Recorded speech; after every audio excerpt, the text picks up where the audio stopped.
शेर काफी देर तो भाई फरासत चौधरी फरासत हुसैनी चांद सी कुरैशी अनवर सरकार का शेर आ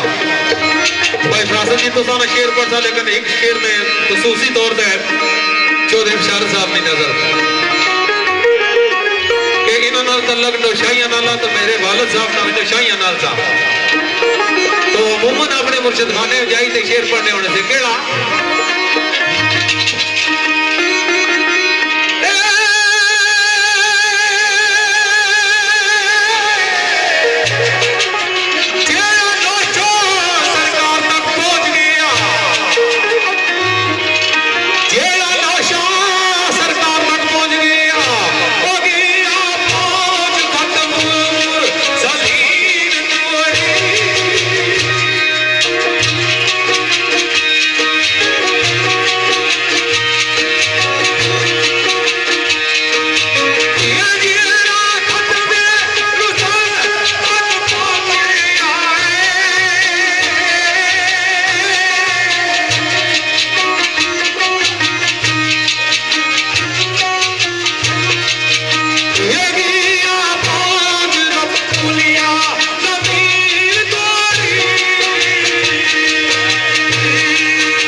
साहब और चौधरी फैसल, चौधरी तोकीर, चौधरी फरहाद साहब, चौधरी मुश्तबा साहब, चौधरी जमाल साहब, चौधरी मुश्तबा और शाहजेब साहब ने जोड़े दोस्त उन्होंने सारे नजर और बेखसूस चौधरी मुश्तबा साहब ने चाहते मुताबिक दोर ना के साथ चौधरी मुश्तबा उधर तो पैदल तक ले दियो जागदा कहता अब्बा इसकी साढ़े कादरी ने जो लिया तो शेर इन अपराधा सानी चाहते मुताबिक साईं महफूज सरकार नाम और चौधरी फरासत साहब ने याद और चौधरी गनान असलम साहब सरकार ने मुसाफिरा सफर नू जानकार ओ मुसाफिरा सफर नू जानकार इंतजार कर वजाना पे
खुसूसी फरमाइश करने राजा मुश्तबा शहजाद पट्टी साहब, राजा मुश्तबा शहजाद पट्टी साहब, राजा शहजाद पट्टी साहब, राजा फैसल साहब, राजा शाहिद साहब, अमीर चौक काजी इनाम साहब, यासर पट्टी साहब, जमील पट्टी साहब मजोठे तो राजा असद साहब पंजौर और राजा मुश्ताक साहब कसरूर इन्होंने ये चार दिशा शेरनी के नाल बेगुनाह गुरु बुजुर्ग खान तो डॉक्टर कदीर पट्टी साहब, अरसलान पट्टी साहब, रुस्तम पट्टी साहब, साबर पट्टी साहब, हाफिज नजाकत साहब, पक्का जराना खान, सोहेल खान साहब, अटक राजा वसीम बिल्लू भाई एक सुहावा, चौधरी असरार साहब, चौधरी वकार मजीद अनांसर साहब, हुसैन महमूद साहब, ईसा चौधरी साहब, राजा अरशद साहब, हाफैद चौधरी, असीफुर रहमान साहब यूके, हमजा सत्ती साहब, इन्होंने सारे दोस्तों की नजर और खसूस बिलखसूस मनोहर पट्टी साहब जनाब झारी ना जनाब खसूसी उन्होंने और इनाम पट्टी साहब, इन्होंने दोस्तों की नजर सरकार सामने आने को साहब